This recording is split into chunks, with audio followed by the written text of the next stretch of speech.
and we're here at a place called Indian Springs in the western end of the Pryor Mountains and east of the Custer National Forest. The reservation line is about 2 miles west of here.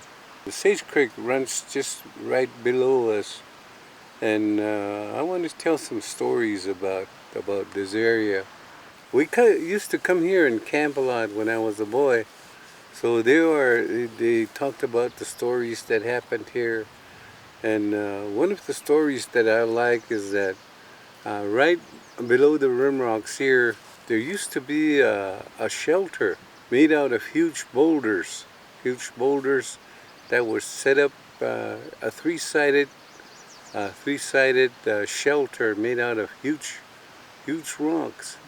And then there was a huge rock on top for a roof.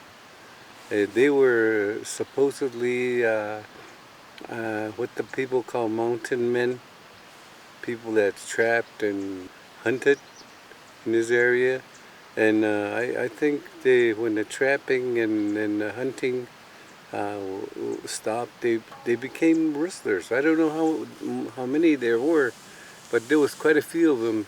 And their leader, the Crow name for their leader was Chet Dahmer, meaning he wears a wolfskin cap. And I've asked ethnographers and historians and have never found out his Christian name. Maybe he wasn't even Caucasian. Maybe he was Indian or part Indian. But anyway, they would hustle. They would go to New Mexico, Arizona, or Texas, and rustle a lot of horses, and they would bring them here.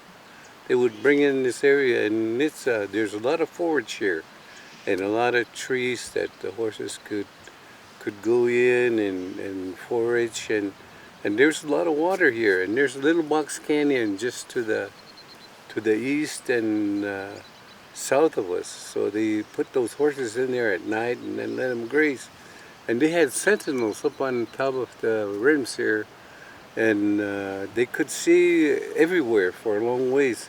So they were in operation for a long time. They would go steal the horses from the south and bring them and then take them to Canada or other places, Oregon, maybe Washington, and sell them.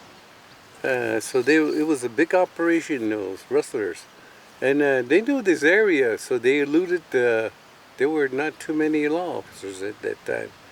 But they eluded the law officers for a long time, and finally one morning, the one who wears a wolfskin cap came out of his shelter there early in the morning to relieve himself.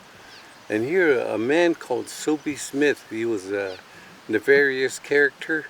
He had a saloon on Pryor Creek and junction of the old railroad line.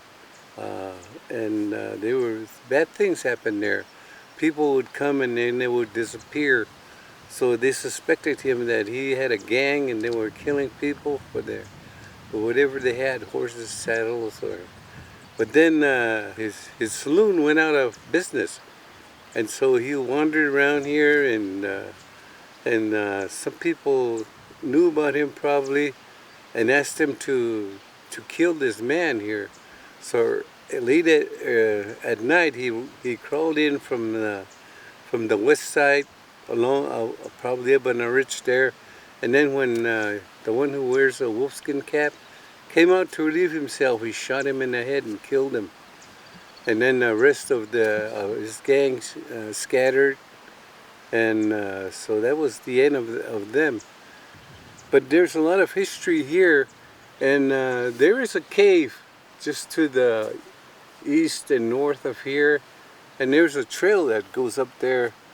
But Indians in this area knew about it, and when I was a boy, my dad used to come and fish on Sage Creek, and then my brother and I would go up there and look at the cave. And there's a cave. The cave has a painting of a buffalo bull. It's about 3 feet by 3 feet high, and it's in black. It's all black. That's the only painting in that cave. But there's a mining site right by it. I don't know if they were mining for chert or whatever, rocks there. But that mining site is still there. It's still visible.